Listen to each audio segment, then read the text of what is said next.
श्रीमद कुंज विहारे नमः। श्री स्वामी हरिदास तेतराम। आज कुछ चर्चा भक्त की और भगवत प्रेम की।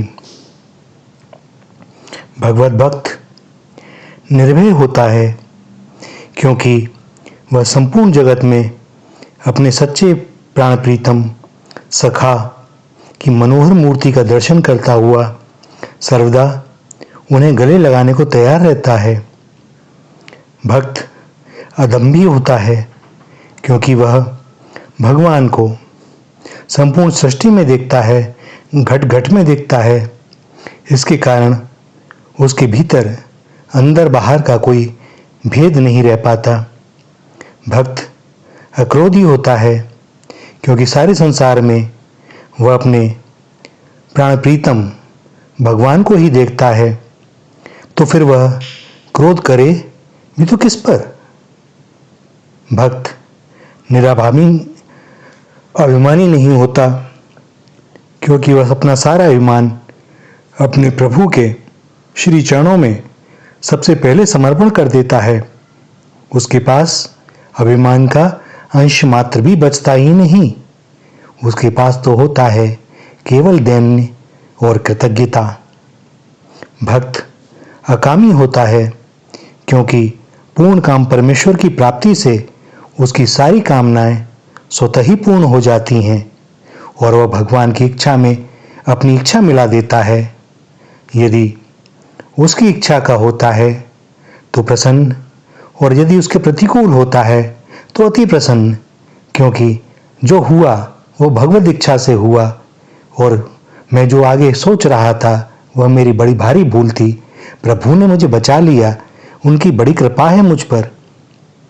भक्त निर्लोभी होता है क्योंकि उसकी दृष्टि में अपने एक श्याम सुंदर सांवरे सलोने के अतिरिक्त अन्य कोई वस्तु इस संसार में और ना ही पदार्थ ऐसा होता है जो उसे अपनी ओर आकर्षित कर सके।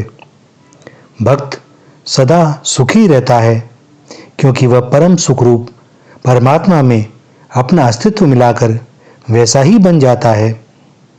भक्त निर्मोही होता है क्योंकि परम मायावी की शरणागति से उसकी विद्या का मर्म समझने के कारण माया का कोई भी कार्य उसे मोहित नहीं कर सकता।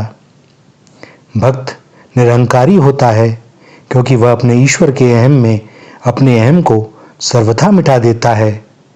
जित देखूं तित तू ही तू, मैं है ही नहीं, मैं का सर्वथा लोप हो गया तू के अंदर।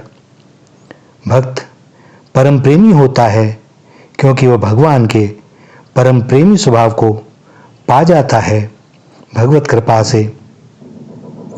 जो लोग भगवान की खोज में निकलते हैं, जिन्हें भगवान से मिलने की अत्यंत उत्कंठा होती है, वे मार्ग में बड़े भारी इंद्रिय सुखों को देखकर भी रुकते नहीं हैं और ना ही महान दुखों को देखकर घबराते ही हैं।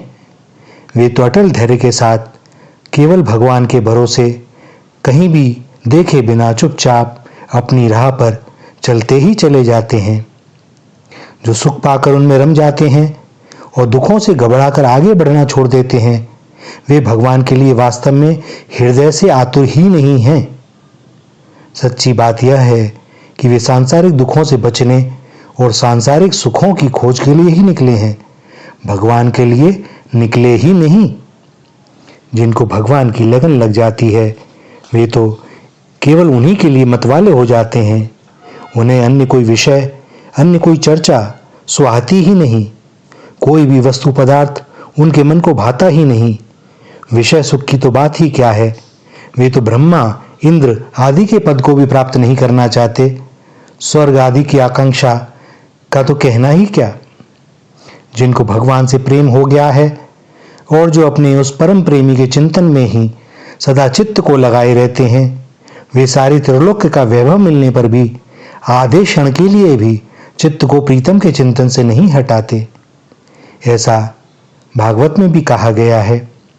जो भगवान के प्रेमी हैं, उन्हें यदि भगवत प्रेम के लिए नरक की यंत्रणा भी भोगनी पड़े तो उसमें भी उन्हें भगवत इच्छा जानकर बड़ा आनंद होता है, बड़ा सुख होता है।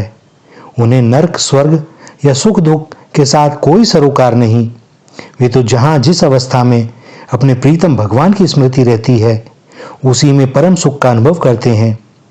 इसी से तो देवी कुंती ने भगवान कृष्ण से यही वरदान मांगा था कि हे नाथ, हम पर पग पग पर विपत्तियां पड़ें, ताकि आपका सानिध्य हमें सदैव प्राप्त होता रहे।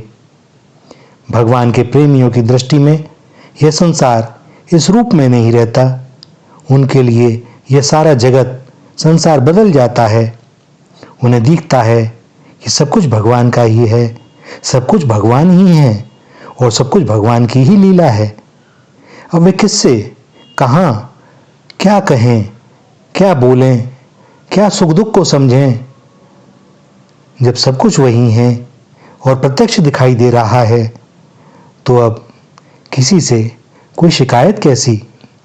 और उन पर ऐसा विश्वास होता है कि वे मंगल भवन अमंगलहारी हैं, तो वे जो भी करेंगे मेरे कल्याण के लिए ही करेंगे। यदि मुझे अभी कोई अपना अमंगल होता हुआ भी प्रतीत हो रहा है, तो यह निश्चय जानता हूं मैं कि भगवान मेरा अवश्य कुछ भला ही कर रहे होंगे, मेरे कल्याण के लिए ही कर रहे होंगे, क्योंकि मेरी बुद्धि से मुझे समझ में नहीं आता। हमारी संसारी बुद्धि है, उसकी सोच बड़ी छोटी है, संकुचित है। गीता में भगवान कहते हैं, जो सर्वत्र मुझको देखता है और सबको मुझ में देखता है, उससे मैं अलग नहीं होता और वह मुझसे अलग नहीं होता। भैया, यह सत्य बात है। वासुदेव सर्वम हम खूब कहते हैं, लेकिन हमारे अनुभव में नहीं आता, विश्वास नहीं होता, भजन नहीं किया, चित्त की शुद्धि नहीं हुई। ईर्ष्या, लोभ, मोह, वैर, ये सब घर बनाए बैठे हैं भीतर। अब किराएदार घर खाली करें, उसकी शुद्धि हो, तब भगवान का आसन लगे, तब भगवान निश्चय ही आएंगे। तो जो भी देर है वो हमारी ही ओर से है। भगवान का प्रेम वास्तव में वे तो करुणा सिंधु हैं, अहेतु की कृपा करते हैं। क्या कहा जाए, यह तो सब अनुभव का विषय है। तो बचिए उन्हें ही। यह विषय भोग तो हम अनेक जन्म जन्मांतरों से भोगते ही चले आ रहे हैं, और इसी के कारण प्रत्येक बार हमें जन्म लेना पड़ता है, कभी किसी योनि में, कभी किसी योनि में। भगवान ने फिर हमें एक बार मनुष्य देह देकर सौभाग्य प्रदान किया है। हम चाहें तो इसी देह में रहकर इसी बार उन्हें पा सकते हैं और जन्म मरण के बंधन से मुक्त हो सकते हैं, भवरोग से दूर हो सकते हैं। बस जहां हम सामने देख रहे हैं वहां संसार है, और यदि हम अपने स्थान से घूम जाएं तो दूसरी ओर भगवान हैं, वे हमारी प्रतीक्षा कर रहे हैं। क्योंकि जन्म जन्मांतरों का हमारा स्वभाव है कि यह विषय भोग हमें खींचते हैं, आकर्षित करते रहते हैं, हमारे प्रारब्ध और संस्कार से बंधे हुए हैं। इसलिए हम बार बार इन्हीं की ओर दौड़ते हैं।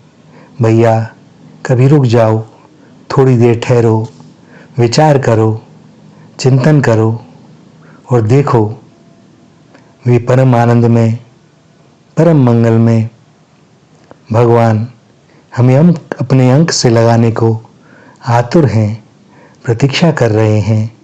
तो चलें आज ही, अभी, इसी क्षण। श्री राधा, श्री राधा, श्री राधा।